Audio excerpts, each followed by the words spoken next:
오늘도 이른 아침에 말씀과 기도의 자리를 지키시는 모든 분들을 진심으로 환영하고 축복합니다.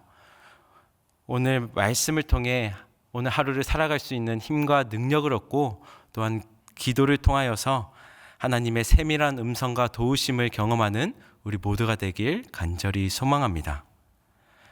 물건을 잘 버리지 못하는 사람이 있습니다. 저도 물건을 잘 버리지 못하는 편인데 버리지 않고 쌓아두다 보니까 왜 이런 것을 모으냐고 빨리 버리라고 이러한 주변의 잔소리를 듣기도 하고 또한 쓸데없는 것이 집안에 가득 차다 보니 청소하는 것이 엄두가 나지 않을 때도 있습니다.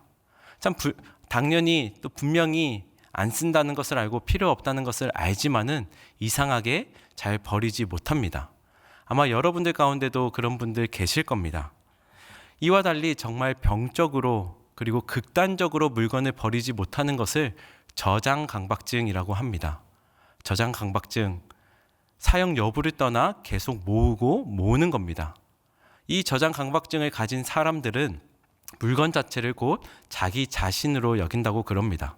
그래서 물건을 건드리면 곧 나를 건드리는 거고 물건을 버리면 마치 자신이 버려지는 듯한 느낌을 받는다고 그럽니다. 그렇다면 왜 버리지 못할까요? 가장 큰 이유는 불안함 때문입니다. 불안함.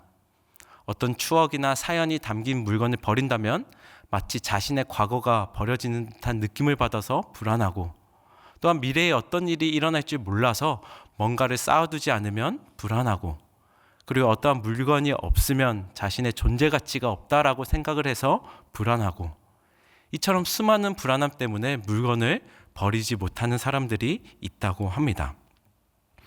오늘 말씀은 예수님과 제자들의 첫 만남이 담겨져 있습니다. 예수님께서 갈릴리 해변을 걸으시다가 베드로와 안드레를 보셨습니다. 어떤 이유인지 모르겠지만 그들을 주목하셨습니다.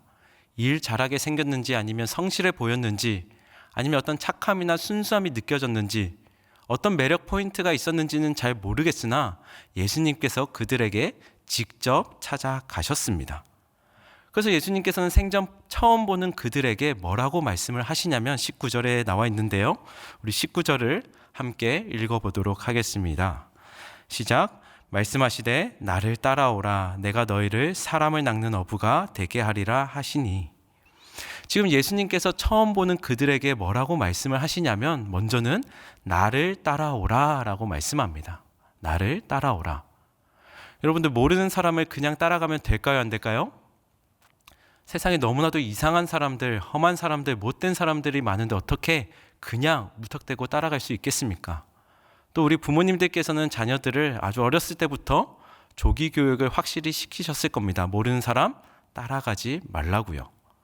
뿐만 아니라 예수님께서는 처음 보는 그들에게 느닷없이 이어서 뭐라고 말씀을 하시냐면 사람을 낚는 어부로 만들어 주겠다라고 말씀합니다. 사람을 낚는 어부. 저희야 성경을 좀 많이 읽었고 또 알고 예수님에 대해서 알기 때문에 이것이 어떤 의미인지는 잘 알지만 생전 처음 듣는 그들의 입장에서는 너무나도 이해하기 어려운 비유입니다. 지금 예수님께서는 그들에게 굉장히 이상한 제안을 하고 계십니다. 무턱대고 나를 따라와라. 그리고 내가 너희를 사람 낚는 어부로 만들어 주겠다라고 말입니다.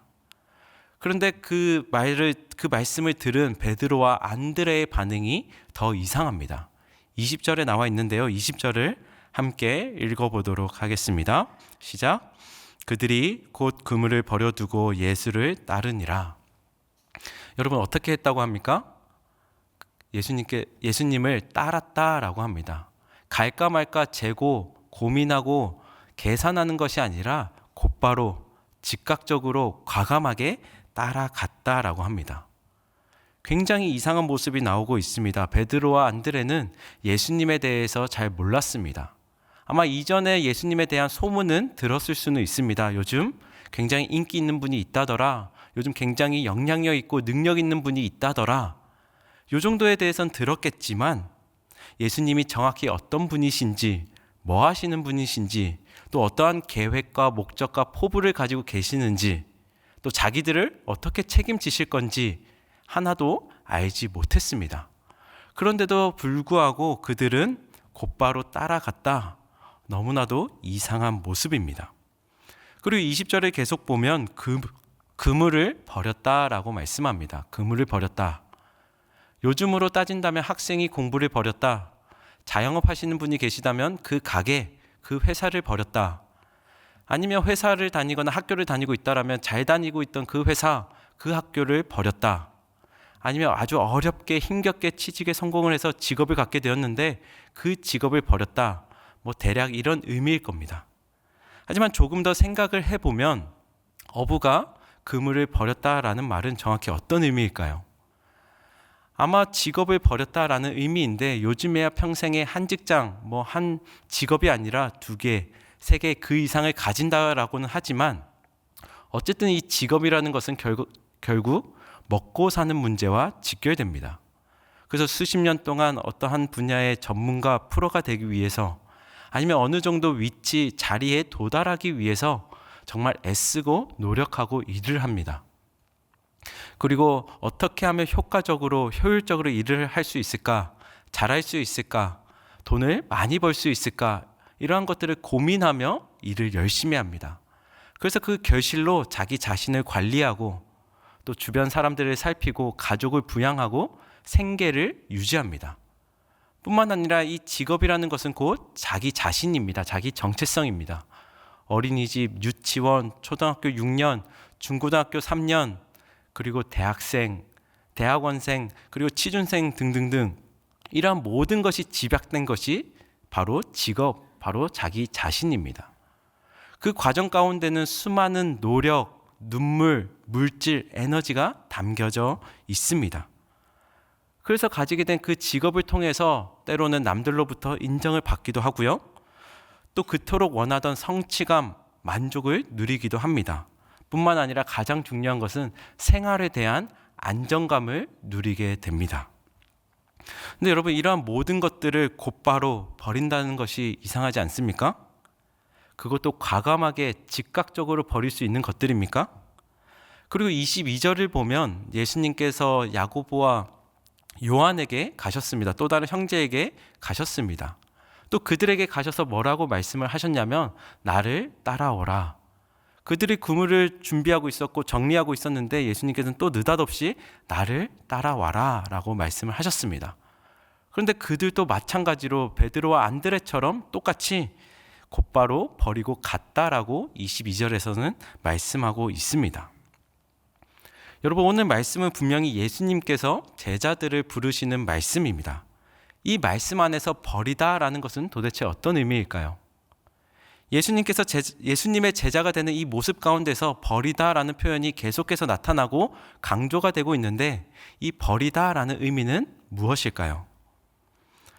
오늘 본문 말씀에서 버리다라는 표현은 오늘 말씀 안에서 정확히 어떤 의미인지는 이해하기 조금 어렵습니다. 오늘 말씀보다는 마태복음의 전체적인 관점을 통해서 이 표현을 봐야 되는데요. 마태복음은 어떤 다른 복음서들과 달리 핵심적인 하나의 관점이 있습니다.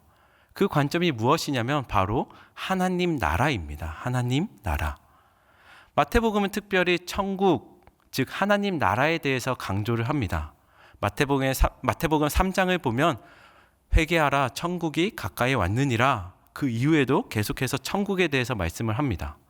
그리고 예수님께서 참 많은 복음을 전파하셨는데 그 복음을 전파하실 때마다 천국 복음을 전파하셨다라고 말씀을 합니다. 바로 하나님 나라에 대해서 전파를 하셨습니다.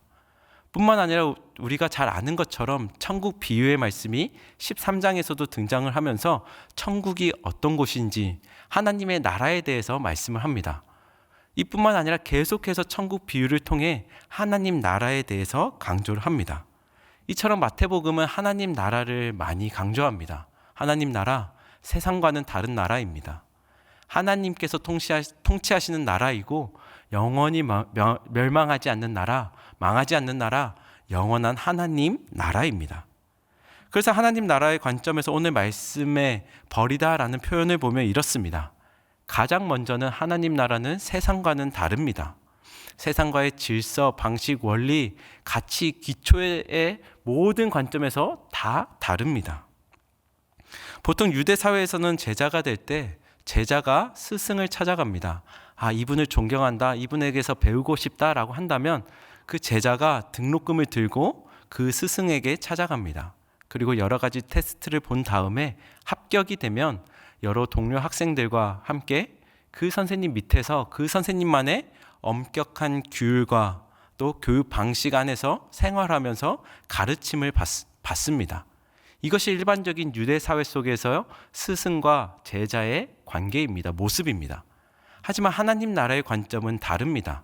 스승이신 예수님께서 직접 찾아가십니다.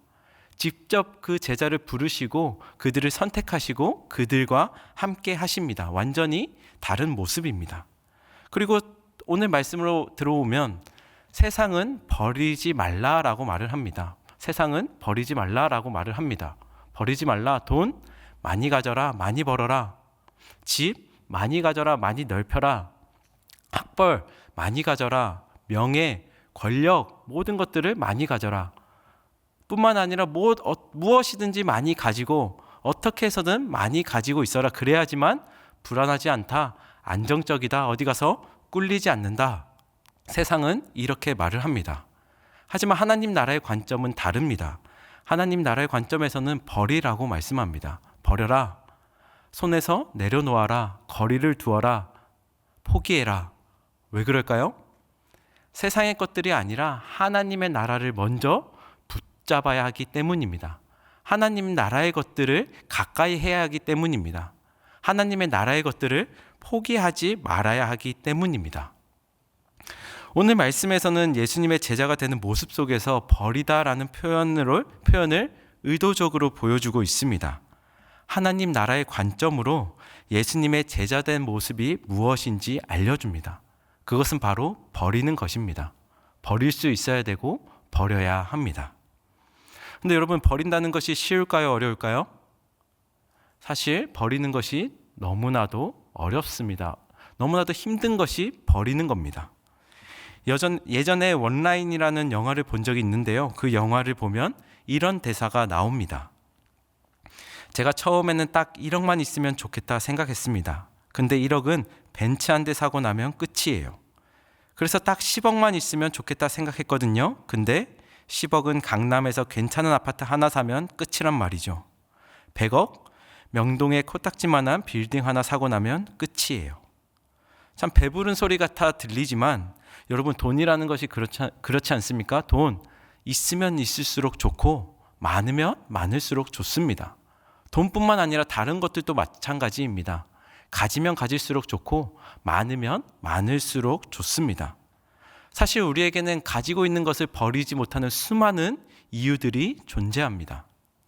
미래가 어떻게 될지 몰라서 한 치 앞도 모르는 것이 세상살이인데 어떻게 우리가 가진 것들을 버릴 수 있겠습니까? 그리고 남에게 보이는 것도 굉장히 중요한데 있어 보이려면, 어디 가서 꿀리지 않고 자존심을 세우려면, 나름 괜찮아 보이고 인정받으려면 참 많은 것들을 가지고 있어야 합니다. 뿐만 아니라 각자마다 책임져야 될 것들, 그리고 신경 써야 될 것들이 많기 때문에 가진 것을 버릴 수 없습니다. 뿐만 아니라 많이 가지면 가질수록 거기서 나오는 만족감, 성취감, 안정감, 그것을 포기하는 것은 너무나도 어렵습니다. 이것이 솔직한 우리의 모습이고 심정입니다.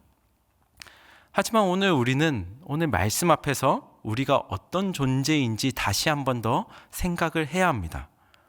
우리는 어떤 존재인가? 우리는 우리에게 직접 찾아오신 예수님을 믿는 자입니다. 예수님을 믿고 따르는 자입니다. 예수님의 말씀대로 살아가야 되는 예수님의 제자입니다. 이 말은 세상의 질서가 아니라 하나님 나라의 질서대로 살아야 된다는 말입니다. 원리, 방식, 가치, 기준, 이러한 모든 것들을 세상에 두는 것이 아니라 하나님 나라에 두어야 된다라는 것입니다. 즉, 세상의 것들은 버릴 수 있어야 합니다. 우리가 버릴 수 있는 이유 2가지가 있습니다. 첫 번째는 무엇이냐면 우리에겐 믿는 구석이 있다라는 사실입니다.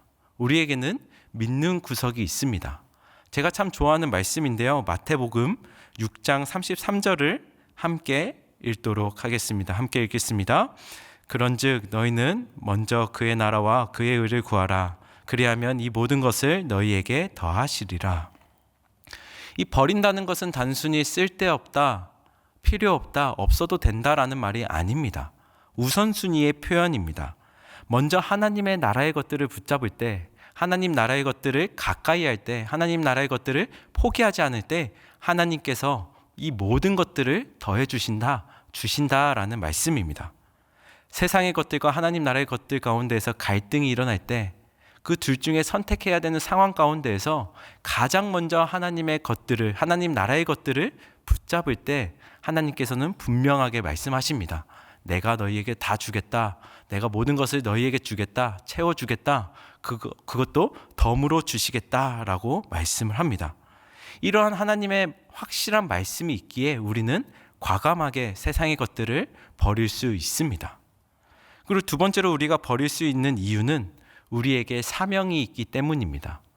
오늘 본문 말씀 23절에서 25절을 보면 이 땅 가운데서 예수님의 사명이 무엇인지 알 수 있습니다. 잘 아시는 것처럼 예수님 분명한 사명을 감당하셨습니다. 복음을 가르치셨습니다. 하나님 나라를 전파하셨습니다. 그리고 주변의 고통 가운데 있는 병자들을 고치셨습니다. 이것은 단순히 예수님만의 사명이 아닙니다. 예수님을 믿고 따르는 자들의 사명입니다. 예수님의 제자들의 사명입니다. 곧 우리의 사명입니다. 이처럼 우리에게 주어진 분명한 사명이 있기에 세상의 것들을 즉각적으로 버릴 수 있습니다. 여러분, 오늘 우리에게는 버려야 할 것들이 있습니다. 일상 속에서 우리가 반드시 버려야 될 것들이 있습니다. 천국 복음을 위해 버려야 될 것들이 있습니다. 각자마다 버려야 될 것들을 결단하며 버리는 저와 여러분들이 되길 간절히 소망합니다. 먼저는 하나님과의 관계를 위해 버려야 될 것들이 있습니다. 하나님과 우리 사이를 가로막는 것들이 있습니다. 그리고 예수님의 제자로 살아가는 것을 방해하는 것들이 있습니다. 세상적인 생각, 기준, 가치, 기초, 오늘 우리가 버려야 되는 것들입니다. 그리고 이어서 주변 사람들과의 관계를 위해서 버려야 되는 것들도 있습니다. 우리 주변에 참 연약한 자들 많이 있습니다. 도움이 필요한 자들 많이 있습니다. 무엇보다 복음이 필요한 자들이 있습니다. 우리의 이기적인 마음, 생각, 그리고 귀찮음, 무관심, 그리고 경쟁심, 시기와 질투, 오늘 우리가 버려야 되는 것들입니다. 오늘 말씀을 통해 각자마다 버려야 할 것들을 버리며 예수님의 제자답게 하나님 나라를 품는 자로서 살아가는 우리 모두가 되길 간절히 소망합니다. 버린다고 망하지 않습니다. 버리는 것이 절대로 손해가 아닙니다. 왜냐? 우리에게는 믿는 구석이 있고 또 우리에게 주어진 분명한 사명이 있기 때문에 그렇습니다. 우리에게 주어진 천국 복음의 사명을 붙잡고 오늘 하루를 살아가는 저와 여러분들 되길 간절히 소망합니다. 우리 함께 기도하겠습니다. 오늘 말씀을 기억하시면서 결단의 기도 제목과 가정과 교회와 각자가 속한 공동체와 생업터를 위한 기도 제목, 그리고 마지막으로 각자의 기도 제목을 놓고 간절한 마음으로 기도하겠습니다.